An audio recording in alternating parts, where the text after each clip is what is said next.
boa noite. Está no ar mais um TV Com Debate, sendo transmitido ao vivo pelo canal 11 da NET para Santos, São Vicente e Praia Grande. E você, que está nos municípios de São Vicente e Praia Grande, também pode nos assistir pelo canal 18, pelo sistema analógico. E claro, nunca esqueço de vocês que nos assistem ao vivo também pela internet, através do www.tvconsantos.com. Você já pode enviar suas perguntas, seus comentários aqui para os nossos convidados, através do telefone 3014 2341, 3014 2341. E nessa noite de quarta-feira, tem que lembrar bem quarta-feira, né, Nelson? Porque vem de terça e quinta. Hoje o nosso amigo Filete parece que está no congresso, é isso? Estava viajando, está no congresso, espero que ele tenha aí todo sucesso, né, nos congressos, que é muito importante para quem tem essa vida técnica, né, vamos colocar assim, né, veterinários, médicos, no meu caso arqueólogo, então é sempre bom, né, José Manuel? Reciclar, né?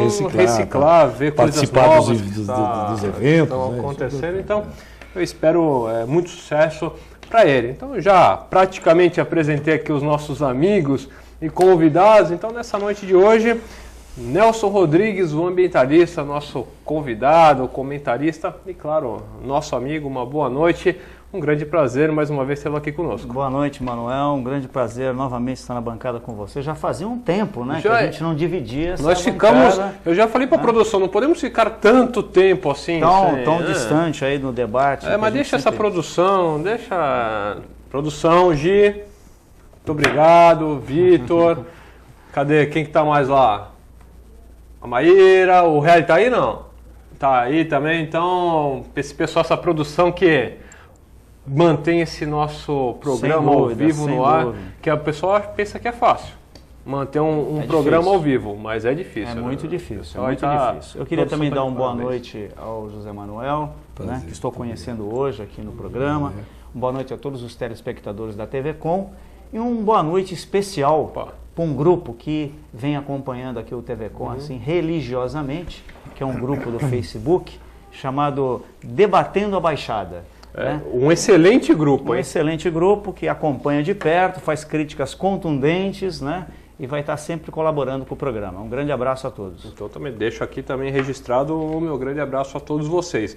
E aqui ao nosso lado, o advogado e jornalista José Manuel Ferreira Gonçalves. José Manuel, uma boa noite. Um grande prazer. Da última vez que eu estive com você aqui, eu estava também de comentarista. É verdade. Hoje eu estou aí como apresentador, então... Prazer falar com você. Prazer aqui estar Manuel, num outro... nosso xará, estar num outro ponto de prazer também, o Nelson Rodrigues, né, que é um ambientalista, sujeito que gosta dessas questões ambientais. Esse nosso momento aqui vai ser muito interessante para discutir os assuntos que envolvem os temas que vocês vão trazer. Mas, certamente, a questão logística e as suas implicações nas questões ambientais, acho que vão ter algum espaço aqui. Né? Muito obrigado e boa noite ao público telespectador também. Que tá Não, é claro, está aqui, vamos falar sobre a questão das ferrovias. Mas antes eu gostaria de tocar, José Manuel Nelson, num ponto, né, que segunda-feira nós tivemos aí a sessão da Câmara Municipal de Santos, onde foi aprovada uma lei da questão da multa para quem jogar lixo em vias públicas. Então foi aprovado, tem algumas controvérsias, questão de fiscalização, como é que vai ser feita. Como você vê essa lei, Nelson? Acho que no Rio de Janeiro, né, parece, até acho que o próprio prefeito, né, tomou essa... Foi multado. Né? Então, como é que vai funcionar isso aqui em Santos? Você acha que vai funcionar mesmo, Nelson? Precisa de muita fiscalização? Como é que vai ficar? Olha, Manuel... José Manuel. Aqui você tem dois. Dois Manuéis aqui. Você fala um, atende os dois. E telespectador. Eu acho que a lei não é nova, já tem aí esse parâmetro do Rio e de outros países já há muito tempo, é uma coisa até antiga isso, né?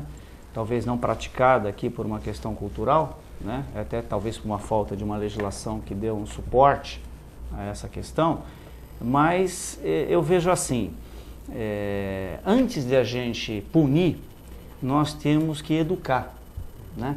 Porque quantas leis existem e elas não pegam, né? Tem aquelas leis que pegam e as leis que não pegam no Brasil. característica aqui, né, Manuel e José Manuel, uma característica daqui do cenário nacional que algumas leis parecem que não pegam.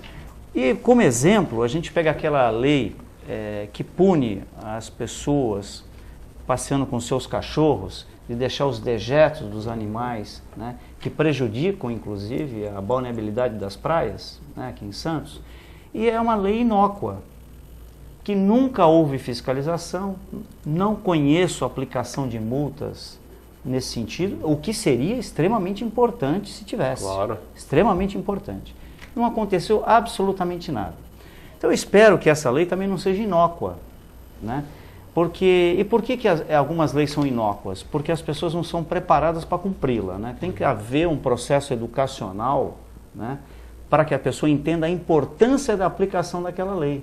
Sim. Que sirva à sociedade como um todo, regule a sociedade como um todo, mas tem que ter aí um conhecimento, a pessoa tem que interiorizar essa importância, porque senão ocorre como essa lei do catacaca, né? O catacaca, que antigamente foi bastante discutida pelos meios de comunicação e caiu no vazio.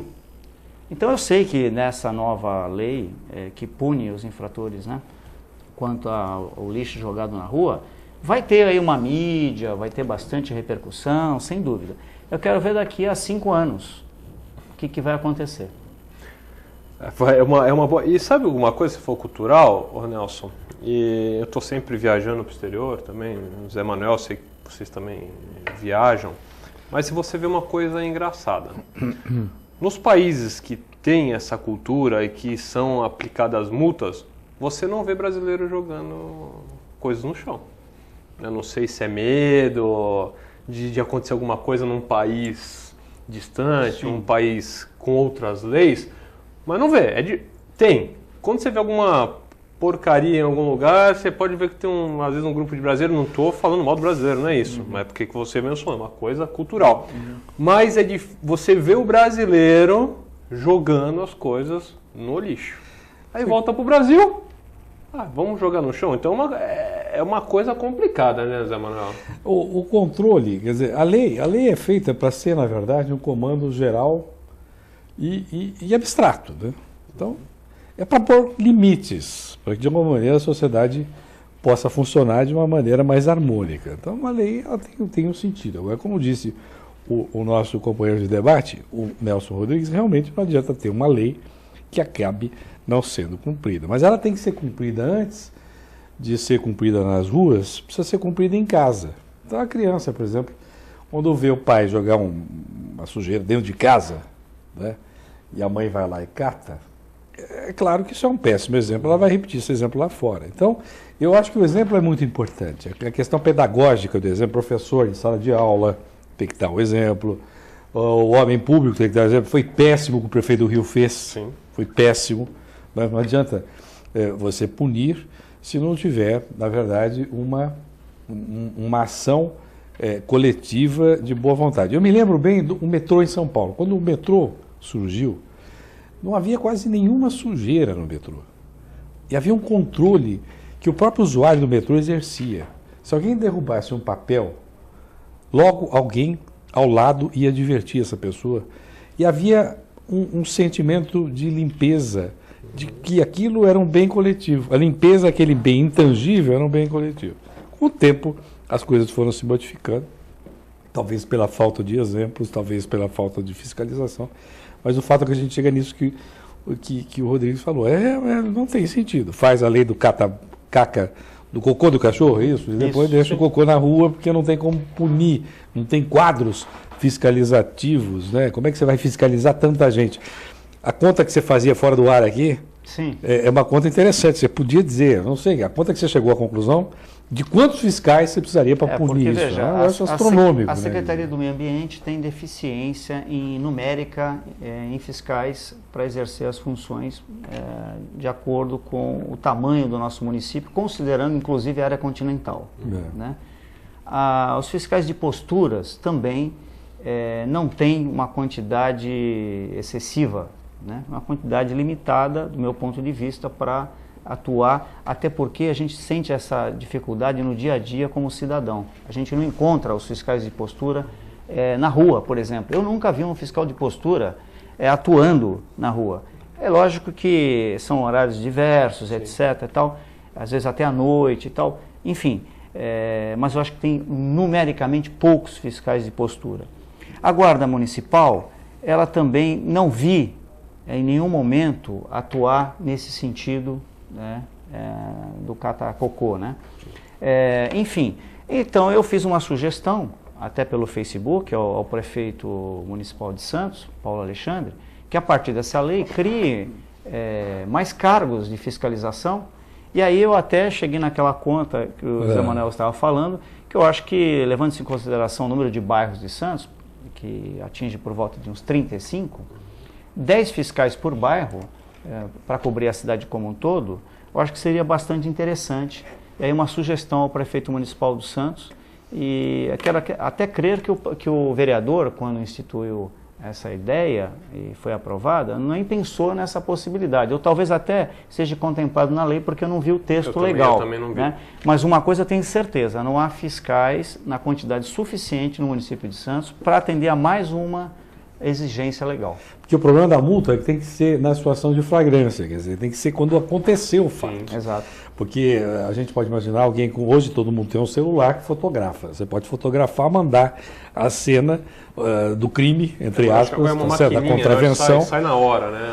Mas até ser punido não vai... É difícil, não identificou a pessoa, o sujeito não vai dar o documento, enfim, é complicado. Mas você tem, talvez, um caminho seja esse mesmo, 35 bairros, fiscais de quarteirão, quem sabe, né? Criar a figura do fiscal de quarteirão, que fiscaliza a rua, buraco da rua, enfim, limpeza e tudo isso. Né? Porque parece que no Rio eles andam em 3.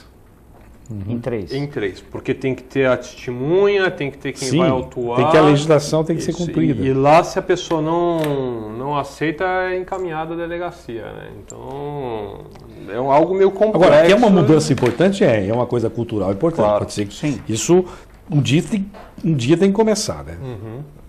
Mas eu acredito que... Não, é um instrumento legal, acho que é válido, mas eu confesso que penso como o José Manuel. Acho que se nas escolas públicas do município, se a Secretaria de Educação não der um suporte educacional para isso, até porque, dou mais um exemplo.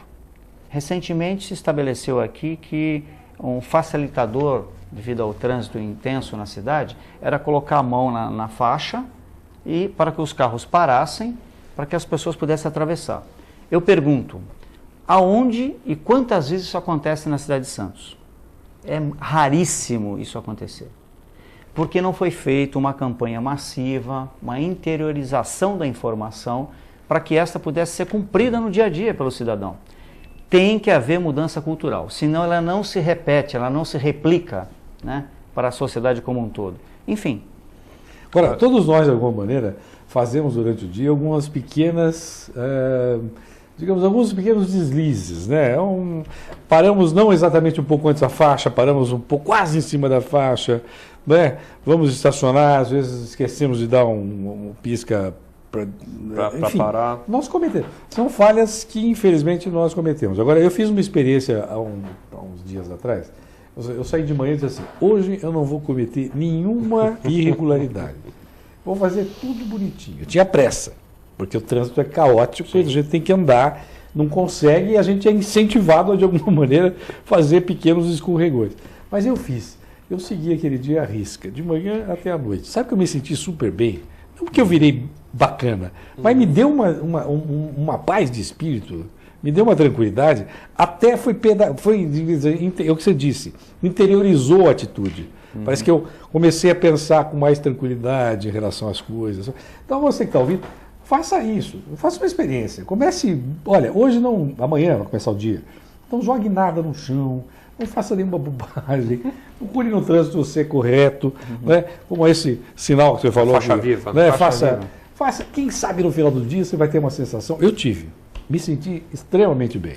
Olha, eu confesso que eu paro na faixa viva, mas eu paro assim. Tem a faixa que eu acho errado você ter, às vezes, a faixa no meio da avenida. Quando o sinal está verde, as pessoas estão vindo atrás. Se você parar, bate. Mas se está vermelho e tem a faixa no meio, eu paro. Senão, não para. Porque senão vai causar acidente. E uma coisa horrível que acontece é a pessoa... Semáforo aberto, porque não existe faixa viva no semáforo. Sim, claro. O semáforo aberto, o pessoal põe a mão e atravessa. Eu já infelizmente, quase que eu atropelei um... E pode acontecer isso, a pessoa acaba sendo atropelada. Não, mas é porque... Você para, a pessoa passa na sua frente e o outro carro não vê, acaba atropelando. Quase que aconteceu isso também. Eu já vi acontecer isso. Já viu? Outro dia comigo porque quase que tem semáforo, não pode fazer uso da faixa viva. Então, tem algumas nuances que ficaram complicadas. Tem que ensinar em sala de aula, desde criança, desde o começo, ter lá no colégio um simulador para a criancinha brincar. Ela vai brincar de carrinho, ela vai ter uma noção de como é que as coisas acontecem. Mas antes tinha aqui perto do Teatro Municipal, ali na pracinha, eles desativaram? Aqui no final da Ana Costa? Tinha uma praça ali. Mas está desativado faz tempo. Perto faz tempo, da Unip, Da Unip, isso. Ali no finalzinho da Ana Costa, ali onde era a antiga Afonso Veículos, em frente. Isso. Ali tinha, né? Mas foi desativado. Foi desativado. Infelizmente. Pelo menos eu não vejo há muito tempo. Era algo interessante de ser feito. Uma sugestão. Uma sugestão. E outra coisa ruim disso, até quando começou essa questão da faixa viva, eu fiz uma crítica. Nos países, né, que o pessoal realmente para na faixa, etc., você tem um recuo nas esquinas muito grande. Então você consegue parar o carro antes da faixa e visualizar o tráfego. Hoje você não consegue fazer isso. Se você para atrás da faixa, você não tem visão do trânsito. Então uma solução aí é que vai ser um dinheiro para ser gasto, é trazer a faixa para trás, num espaço que caiba um carro entre a faixa e a esquina. Por quê? Porque você ficar ali atrás da faixa e você não sabe quando você pode. Em última análise, assim, o que a gente precisa fazer é planejar, é não ter tanto improviso, né? Exatamente. Organizar, exatamente. Não fazer as coisas mal feitas, né? Fazer bem feito.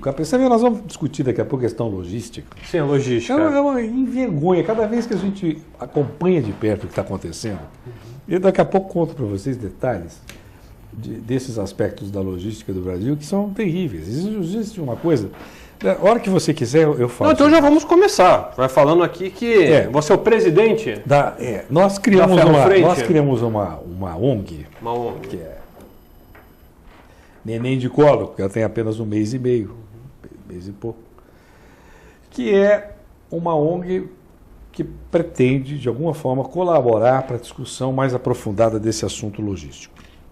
Existem vários técnicos, muita gente boa, falando e escrevendo sobre isso, mas é preciso reunir um pouco mais a turma. Por exemplo, a questão ferroviária, ou mesmo a questão logística no país. Nós temos dados que são alarmantes, que são preocupantes. Preocupa o empresário? Claro, o empresário se preocupa. Pra você ter ideia, quando a gente fala em logística, a gente está falando não é só em transporte. É bom que a gente tenha essa consciência, a gente está falando em estoque, a gente está falando em armazenagem. Né? Então você tem uma somatória de custos que formam o tal do custo logístico. O nosso custo logístico em relação ao PIB, Produto Interno Bruto, que é o que a gente produz no país, pra você ter ideia, equivale no nosso Brasil a 12,5% do PIB. Eu não gosto muito de fazer comparações, porque às vezes as comparações são complicadas. Para você comparar, você precisa contextualizar. Então, é claro que nos Estados Unidos, por exemplo, nós temos muito mais ferrovias e hidrovias. Você transporta, por exemplo, soja nos Estados Unidos com muita hidrovia e com muita ferrovia. Ao contrário do Brasil, que transporta com caminhão, andando a 1.200, 1.300 quilômetros do Mato Grosso para cá. Então, é uma comparação complicada de ser feita. Mas, feita a observação, a relativização, digamos, dessa comparação, vale a comparação. Os Estados Unidos, 8% do PIB. Brasil, 12,5% do PIB. Agora, quem paga essa conta é o empresário? Não. O empresário não é bobo, ele transfere o custo. Bom, não transfere tudo, ele transfere até o limite da suportabilidade de mercado. Mas, em geral, transfere o custo. Agora, quem paga essa brincadeira somos todos nós, no aumento do frete e no aumento do preço das mercadorias. Do arroz, do feijão, da batata, enfim, não é só. A gente não tem que pensar só em coisas importantérrimas. O dia a dia das pessoas está impactado com esse sistema irracional logístico. E agora no Brasil, eles estão discutindo um negócio chamado risco Valec. Vocês ouviram falar disso? Risco Valec? Valec, olha que bonito. Risco Valec é uma empresa pública que teoricamente teria que organizar construção de ferrovias. Bonito. Mas há o risco. E o governo percebeu que os empresários não colocam os seus esforços para construir ferrovias. A presidente Dilma ainda não conseguiu entregar 1 metro de linha férrea. O governo Lula começou, não conseguiu concluir a Norte-Sul. A Leste-Oeste da Bahia está parada. Eles não conseguiram comprar 1 metro de trilho. Na Leste-Oeste eles não conseguiram. Eles estão há 3 anos tentando, a Valec, há 3 anos tenta comprar 1 metro de trilho. Para Norte e Sul, compraram trilho chinês. Mas aí o governo percebeu que os empresários não se interessavam pela concessão ferroviária. Porque já que não tem dinheiro para tudo isso, a gente fala aí em bilhões, para fazer 10 mil quilômetros de ferrovias, eles falam em 91 bilhões de reais. Também não é muita coisa, porque fazer o estádio da Copa custou 2 bilhões. E para fazer o VLT está 1.400? Então não é. Eu acho que custo relativo 10 mil quilômetros para transportar o progresso do país, para desenvolver a economia, para baratear custos e para tornar o Brasil competitivo, acho que isso não é caro. Mas de qualquer maneira, o governo percebeu que precisa subtrair da equação que eles estão montando o chamado risco Valec. E eis que, pasmem os senhores, eu fiquei assustado que na organização do pacote que eles vão lançar, eles inventaram um jeito do dinheiro que vai ser investido ir direto para quem vai construir a ferrovia, sem passar pela Valec. Mas, meu Deus do céu, se o dinheiro é público e não pode passar por uma empresa pública, de duas uma. Ou colocar um lobo para tomar conta do galinheiro e vai sobrar muito pouco do dinheiro que vai ser colocado ali, ou alguma coisa muito errada está acontecendo. Então, por isso que eu disse, tem tanta coisa para a gente conversar sobre esse assunto de logística. A concentração, nós estamos aqui na Baixada, por exemplo, esse problema grave dos caminhões, que agora estão sendo punidos por uma ação do governo federal, que pune os caminhoneiros e pune, aliás, as empresas transportadoras, como se elas fossem as culpadas do caos que o Brasil gerou por não estudar uma matriz equilibrada de transportes. Nós transportamos 70% a 80% de cargas em cima de caminhões. No mundo,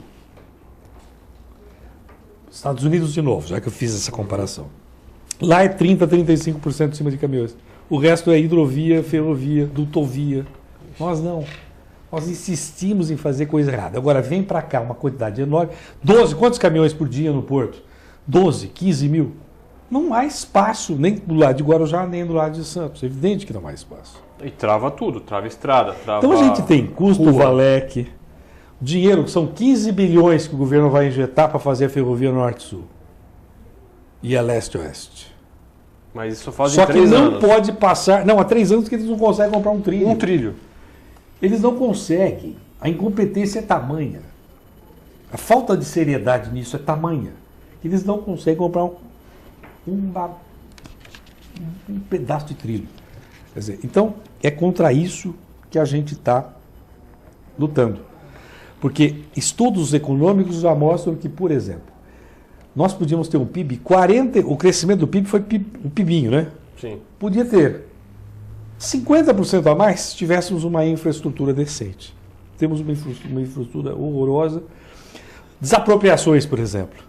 Eu estou entrando no assunto, eu queria que vocês ficassem à vontade, porque claro. eu não quero ficar aqui falando uma série de dados. Mas quer ver um outro dado estarrecedor? Eles estão fazendo desapropriações para fazer ferrovia. Só que a ferrovia não anda. E eu fico aqui pensando, 900 imóveis sendo desapropriados. Por que demora tanto, hein? O senhor que está ouvindo, a senhora que está ouvindo, acredita em Papai Noel, Coelhinho da Páscoa? Ou nós somos totalmente idiotas aqui? Demora, porque possivelmente dá tempo de alguém comprar estas áreas ao redor. Para aí, quando for feita a efetiva desapropriação, o dinheiro vai ser pago não para aquele que era proprietário inicial, mas para outros que vão ganhar com isso. É evidente, porque não tem... Quem está ganhando com essa história? Por que não sai ferrovia? A indústria automobilística. Quem ganha com isso? O governo, com os impostos. Está preocupadíssimo agora. Vai reduzir a produção dos automóveis. Está preocupado. Não tem espaço na rua. Então você compra o carro, mas tem que guardar o carro em casa, porque se você sair com o carro, você é punido. São Paulo pune. Sim, com rodízio. Porque senão você não. Então você compra o carro, mas não tem o direito de usar o carro todos os dias. Então o governo sabe. As cidades não cresceram. Não dá para você fazer rua toda hora e avenida. Tem que prestigiar o transporte coletivo. Mas todo mundo sabe. Eu sei, a senhora sabe, o senhor sabe, nós aqui na bancada sabemos. Os técnicos ali sabem. Agora, por que demora tanto para fazer o óbvio ululante? Alguém está ganhando para fazer essa bagunça geral. Os empresários estão bravos. Nós estamos gastando 15 bilhões por ano, a Fiesp está dizendo isso, para consertar o caos logístico de São Paulo. Então, repassando esses 15 bi. Claro. De alguma forma, nós estamos pagando essa conta. Aí fico vendo a nossa Baixada dormindo em berço esplêndido. A Codesp, que é uma companhia importante, perdeu a força política. Não decide nada. Quem decide é Brasília num processo de presidencialismo de coalizão. Vocês estão vendo a briga PMDB e PT. Para não falar outras brigas. Uma briga bonita, interessante, bacana. O interesse do país é o que menos interessa. Estão preocupados quantos ministérios eles vão ter. Se vai ser um senador, um ministro, ou se vai ser um deputado do PMDB, ou se vai ser um senador do PMDB. Essa é a briga. Enquanto isso, nós aqui, vendo essa bagunça geral. Então, eu estou realmente revoltado com tudo isso, e por isso essa ONG surgiu. Metrô de São Paulo, quer ver outro dado importante? Metrô de São Paulo. Vamos fazer uma comparação. Eu gosto, algumas comparações eu acho interessantes. Nós temos 74 quilômetros de linhas de metrô em São Paulo. Claro que para você ter menos carro na rua, você tem que ter mais metrô. Você tem que ter mais trem, mais transporte de ônibus, por exemplo, com banco estofado, com ar-condicionado. Mas também não adianta você ficar uma hora esperando o ônibus. Olha, Santiago do Chile, país aqui da América Latina, da América do Sul, em vez de 74, tem 102 quilômetros de metrô. O Japão, ou a China, Londres, vamos fazer Londres e Xangai, vai. É bater em cachorro morto, mas eu sou obrigado a dizer. São 400 quilômetros de metrô. Nós temos 74. Nós estamos falando em VLT aqui. Há quanto tempo se fala em VLT? Ou em transporte de superfície sobre trilhos? E ficou uma discussão aqui na região, porque não pode, vai passar em frente ao empreendimento, fulano não deixa, aí o Ministério Público ingressa com a ação, caça a liminar e vem para cá. Mas peraí, o interesse público disso, pelo amor de Deus? Também não adianta levar um pedacinho para cá, um pedacinho para lá. Tem que ter a linha inteira funcionando, que aí ela fica viável. Só um trecho pode viabilizar, eles sabem disso. Mas Então é um cansaço, gente. Eu queria até fazer uma... Não, acho que essas colocações, José Manuel, acho que são extremamente importantes, pertinentes. A gente já teve até a oportunidade de conversar um pouco sobre esse assunto aqui nessa bancada um tempo atrás. E a provocação, José Manuel, que eu faço é assim, tudo isso que hoje nós temos, esse quadro que você pintou para todos nós, do meu ponto de vista, era uma tragédia anunciada Sim. há muito tempo. Você tem toda a razão. Né? Claro. Uma tragédia que começou na década de 50 e nós estamos no século XXI, em 2014. Então, todos os atores da sociedade, todos os interessados, inclusive os que pagam impostos, que é a maioria, ficou se perguntando ao longo do tempo por que a opção foi esta e não foi aquela. Por que foi a rodoviária e não foi a ferroviária. Todo mundo sabe que as coisas acontecem, infelizmente, por interesses. Né? Quem é que estava por trás dos interesses de ser de uma forma ou de outra? É uma pergunta. Né? E aí a gente estabelece uma resposta e identifica o porquê que as coisas aconteceram. O homem público, de uma maneira geral, eu acho assim, sempre houve no Brasil, infelizmente, e isso não é generalizar, mas é identificar, uma irresponsabilidade coletiva, né? Homens públicos eleitos que não tinham responsabilidade com o seu país, mas sim com seus interesses pessoais ou de alguns lobbies ou de alguns grupos, porque a gente chega no Congresso, José Manuel, e aí a gente fica espantado quando as pessoas falam, mas é o PMDB, o PT, o PC, não. É o partido da empreiteira, é o partido dos evangélicos, é o partido... Há uma outra configuração no Congresso de relações de interesses que às vezes perspassam pelos partidos, que não exatamente são os partidos, porque eles não têm ainda a consistência que deveriam existir dentro do processo de democratização do país, que reiniciou em 85. Nós somos uma democracia muito jovem, na verdade. Então, essa amálgama de interesses, ora legítimos, ora escusos, né?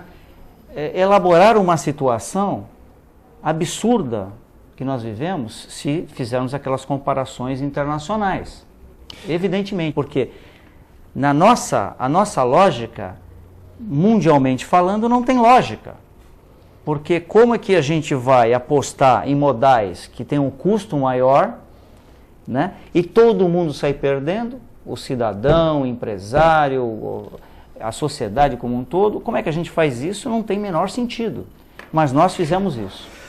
E houve conivência de todos os atores da sociedade nesse processo. Porque se não fosse, talvez tivéssemos imposto uma outra situação. Então, mas fazendo um aprofundamento na questão histórica que você falou em boa hora, quer dizer, quem financiou São Paulo crescer foi o café, os trilhos. São Paulo cresceu sob trilhos porque o café financiou os trilhos.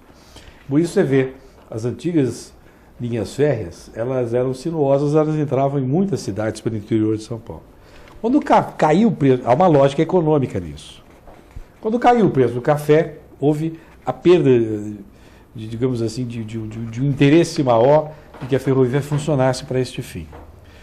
Mas aí alguém não pensou, nós podemos utilizar a linha férrea, continuar utilizando a linha férrea para transportar outras cargas que não apenas café. Até porque as lavouras foram se modificando, até porque a indústria foi crescendo.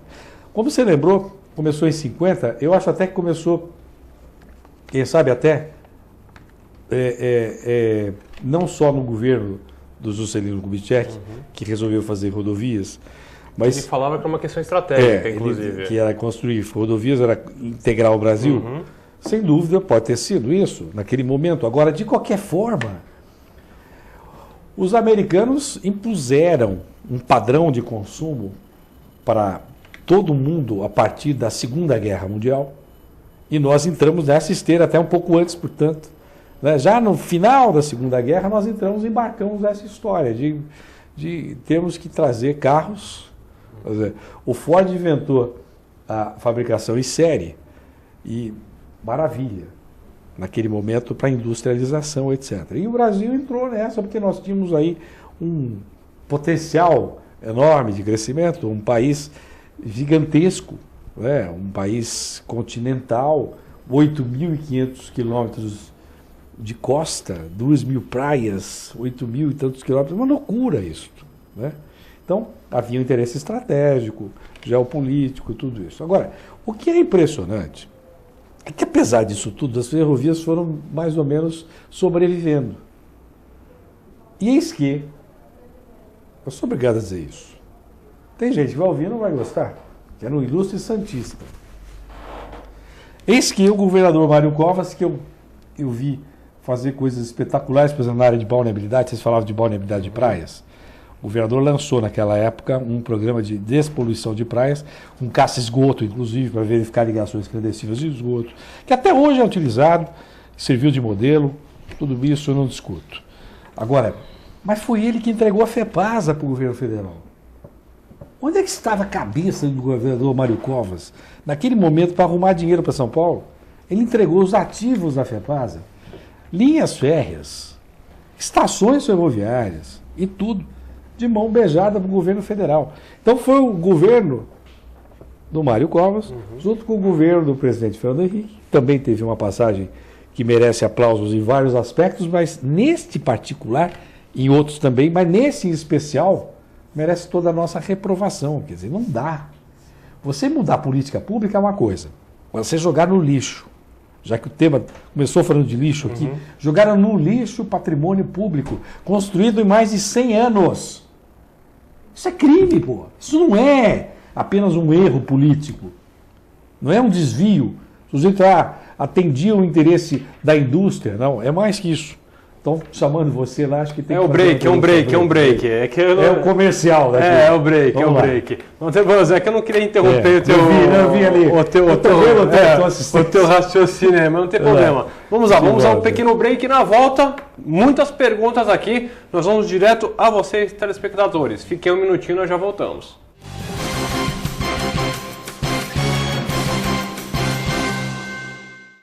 Todos os dias aqui na TV Com, a partir da meia-noite, o jornalista Pedro Alcântara leva até você as festas mais badaladas da Baixada Santista e Grande São Paulo. Eventos culturais e artísticos em entrevistas descontraídas e inteligentes. Oferecimento de Fratelli Fato, Rua Tolentino Filgueiras, 77, Santos. E WhatsApp Santos, há 10 anos formando craques no inglês, no Gonzaga, Ponta da Praia e agora também em São Vicente. Venha conhecer o Quiosque Point das Tribos, oferecendo o que há de melhor na gastronomia japonesa. Além de sushi, sashimi e yakisoba, você encontra porções variadas, lanches e o melhor temaki da região. Venha conferir. Avenida Ayrton Senna da Silva, 35A, Quiosque do Itararé. Delivery 3013-5149. Point das Tribos.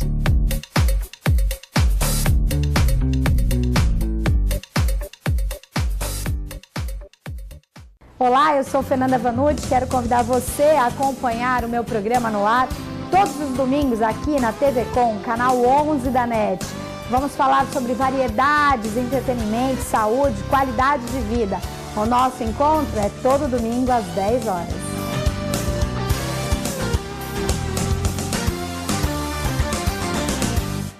Se você quer algo diferente e está por dentro de tudo que acontece em sua cidade, mande dicas, sugestões de pauta pela nossa fanpage facebook.com/tvcom.santos. Interaja com a programação da sua TV Com. TV Com, interagindo com você. Buffet Maison Vanucci, um novo conceito em festas. Requinte e sofisticação no mesmo espaço. Atendemos todos os tipos de eventos. Aniversários, casamentos, confraternizações e festas infantis. Venha conhecer nossos ambientes e faça seu orçamento. Buffet Maison Vanucci, Avenida dos Bancários, 42. Acesse o site da TV Com e acompanhe a nossa transmissão em tempo real. Fique por dentro da nossa programação. TV Com, interagindo com você. Olá, eu sou Elke Fogagnoli e gostaria de convidar a todos a assistirem ao programa Rotary na TV. É uma revista eletrônica onde os principais fatos e fotos que foram registrados viram destaque aqui na TV Com. O nosso programa vai ao ar todos os domingos às 10h30 da noite. Eu conto com a sua audiência.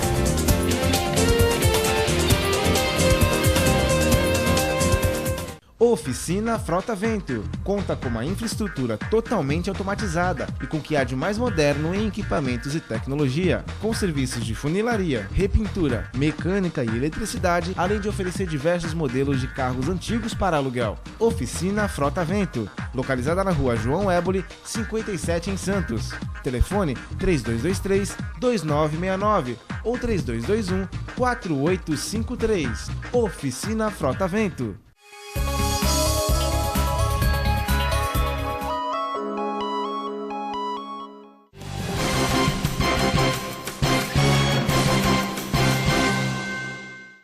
Estamos de volta com o TV Com Debate nesta noite de quarta-feira.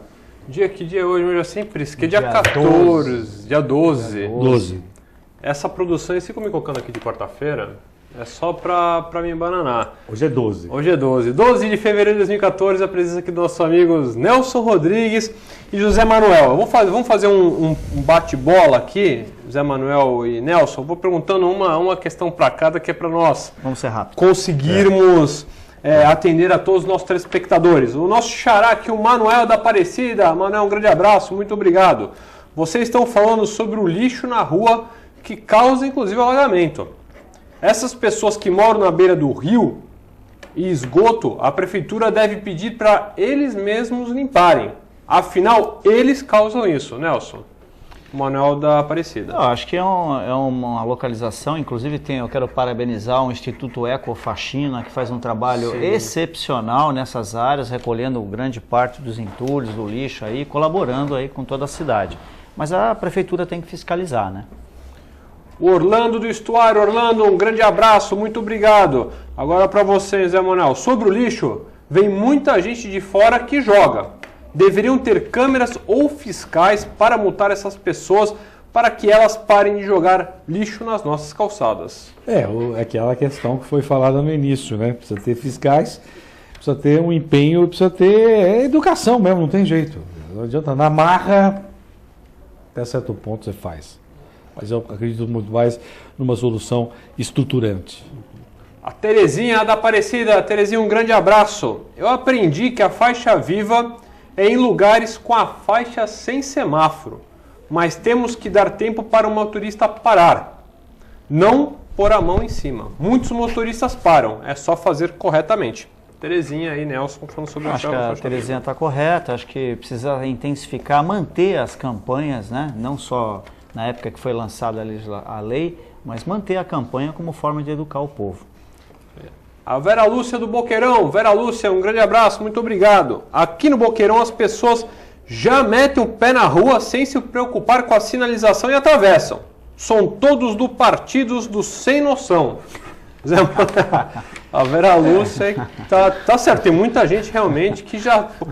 mas é verdade isso, viu, Nelson? É verdade, quem dirige, a Vera Lúcia está corretíssima. É verdade. O pessoal já vai, nem a mão põe, já vai atravessando de qualquer jeito, em qualquer lugar. Eu já vi atravessando com a mão esticada. Já, né? Aí fica. Não, e acaba achando que, de alguma maneira... que é um processo meio que, digamos assim, de transferência de responsabilidade, né?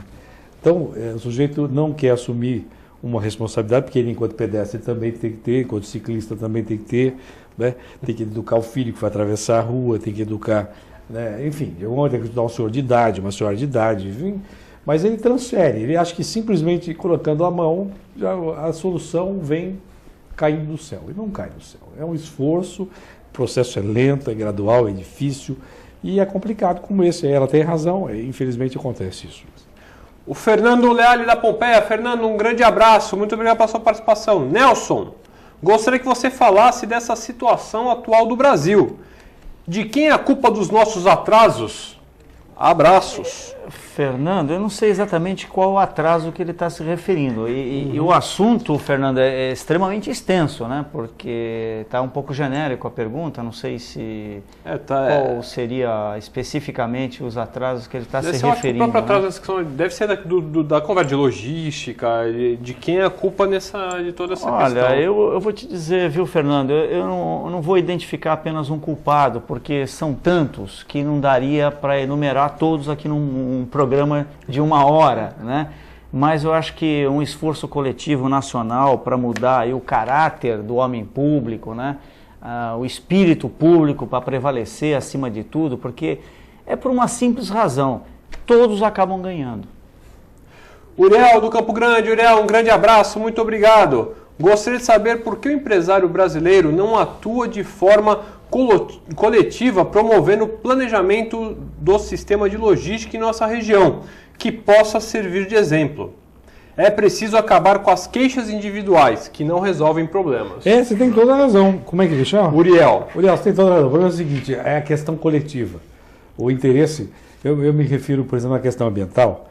Quer dizer, dificilmente alguém vai falar contra que nós temos que proteger o meio ambiente. Eu não conheço ninguém que seja detentor da sua capacidade de raciocínio, que venha de público ou mesmo separadamente olhando para o espelho e falar, eu quero que a natureza se exploda. Eu não conheço ninguém que fala. Todo mundo concorda lá no abstrato, mas no concreto, na hora de realmente fazer alguma coisa, economizar energia, economizar água, não jogar lixo na rua, não fazer tanto barulho, ter uma vida civilizada, aí é que a coisa complica. Então, ele tem razão. O empresário faz parte disso. O empresário tem uma lógica, ele quer ganhar, quer acumular. O capitalismo, tudo bem, nada contra o capitalismo, mas é preciso ter limites. Olha, Uriel, tem cabimento. Você vai fazer uma ferrovia, você tem uma discussão infinita, porque você está desapropriando 900 propriedades para fazer a ferrovia. Você tem que ter uma lei que acelere. Você tem que pagar o que é justo, mas você não pode demorar para pagar, porque de alguma maneira alguém vai ganhar em cima daquele que inicialmente ia ser desapropriado. Então, há muitas coisas que acontecem porque os interesses acabam sendo muito particulares, grupais, e não interesse coletivo. Os empresários se organizam, muitos falam uma língua bonita, uma imagem bacana, mas estão defendendo um setor econômico organizado. Era preciso defender mais do que isso. A Baixada pode dar um grito, parar com essa história, os empresários se unirem. Não é só empresário retroportuário. Todos os empresários da cidade estão pagando o preço por isso. O dono do restaurante tem menos gente no restaurante, porque tem gente que não desce a serra com medo de não subir depois, com a necessidade de voltar para São Paulo, porque tem trânsito. Você tem problemas na hotelaria, você tem problemas de quem quer comprar um imóvel aqui, está imaginando apartamentos de boa qualidade, mas olha, como é que eu vou comprar? Depois eu vou trabalhar em São Paulo, não consigo subir e descer. Então todo mundo perde. Eles podiam se unir. Está na hora de criar de novo um grupo de gente mais generosa. Isso é que está faltando mesmo, e um pouco mais de ânimo, porque isso desanima, né? Desanima todos nós. Mas a gente tem que manter a fonte da energia, porque senão aí a vaca vai para o brejo, literalmente falando. O triste, Manuel, que eu vejo nessa história, embora não impeça de ter esse tipo de ação que você falou, que essa é a ação correta, o triste é que é preciso no Brasil que a coisa entre num estado de calamidade, né, que entre num estado em que todo mundo já não encontre algumas saídas para o seu grupo econômico ou para a sua situação individual. É preciso que a situação entre no esgotamento para que as pessoas se mobilizem, porque falta justamente aquilo que você falou no primeiro bloco, no início do primeiro bloco do programa, que minimizaria muito nós brasileiros, que é o planejamento. Não é forte no Brasil o planejamento. E eu digo, inclusive, para os empresários que fazem planejamento no seu negócio, mas esquece que o seu negócio está dentro de um contexto social e que ele tem que colaborar socialmente dentro de um planejamento, como o Uriel falou, coletivo. Então, essa responsabilidade pública, que não é só do homem público especificamente, mas é do empresário, é do político, é do jornalista, do advogado, de todos os profissionais liberais, enfim, de toda a sociedade, que não conjuga esses esforços de forma coletiva. E isso precisava acontecer. E a Baixada pode dar esse sinal de mudança, porque o país já viu a Baixada fazer isso várias vezes. Hein? Sim, nós éramos bons nisso. Fomos, né? Queremos ser de novo. Ainda é bom. Tomara. Acho que quem sabe saia daqui da região um grito de alerta, porque afinal o Porto, como você disse, quando... Eu ia dizer com outra linguagem, mas eu vou aqui me segurar um pouquinho. Quando a água bate... No pescoço, vai. Para não falar outra coisa. Entendeu, no pescoço. O sujeito acorda, não é isso? Então, como o Porto aqui sofre, quando todos nós sofremos as consequências deste caos, porque ele é pedagógico, você vai enfiar caminhão, não cabe, o caminhoneiro fica pagando a conta, ou a empresa transportadora, é um absurdo também, que ele não é culpado. Ele é uma vítima disso. Todos nós somos vítimas disso. Então, quem sabe, exatamente, aproveitando o que você disse, porque aqui a água bate, e bate forte. É a hora. É a hora de dar um grito. Quem sabe saia assim. Aí tem que unir empresário, político, todo mundo, sem muita dificuldade de cada um dar uma cota de contribuição. Não dá para ter uma liderança. Aliás, a sociedade mudou. É uma sociedade em rede. Não tem mais essa de uma liderança específica. Tem gente que ainda quem entendeu o que aconteceu em junho do ano passado e não viu que o desenho da sociedade mudou. Ela tem nós. São nós que se comunicam, mas que têm autonomia e independência. E a mesma coisa vai acontecer aqui. Essas organizações vão se, digamos, unindo em torno de nós específicos. Esses nós vão se interligando. É preciso pensar. Não vai surgir uma liderança única nessa história. Livre do engano de quem está pensando aí que vai ganhar nessa história. Vai deixar pegar fogo para depois aparecer como salvador. Bobagem. Bobagem. Vou fazer a última pergunta já para você, Nelson, e já encerra, porque o pessoal já está lá. Não, mas aqui é simples. Mas você responde, encerra, aí não tem problema. O Cosme da Areia Branca. Cosme, um grande abraço, obrigado pela sua participação. Uma hipótese. Eu sou o irmão de um secretário de Santos. E esse meu irmão me arruma um cargo C2 e uma regional. Para ele, né? Para mim. Eu mando e desmando no local. Os funcionários de lá reformam minha casa de graça. Recebo convites cortesia por carnaval e não distribuo para os funcionários. Do que me chamariam? Nelson, boa noite, um grande abraço. Do que chamaria eu não posso dizer aqui no ar em respeito a todos que estão ingrato. Nos vendo. Né? Pronto, uma palavra mais branda. Mas é um secretário que não deveria estar no cargo que exerce. Né? Eu queria dar meu boa noite a você, Manuel, boa noite ao José Manuel, ao telespectador do TV Com, e um abraço para o Filete, que está lá nos representando na Argentina como brasileiros, né? Fazendo um excelente trabalho. Isso aí. Zé Manuel, muito obrigado pela sua participação mais uma vez, um grande abraço. Espero contar com você novamente aqui no nosso programa. Como eu te disse da última vez que eu vim, é só convocar que a gente dá um jeito de vir. Manuel Gonzalez, muito obrigado. Nelson Rodrigues também, muito obrigado. Público telespectador, a tua produção. A produção toda muito aí obrigado. Né? Parabéns. E esse assunto não se esgota, essa discussão é infinita, mas eu acho que já está começando a haver uma maturidade maior.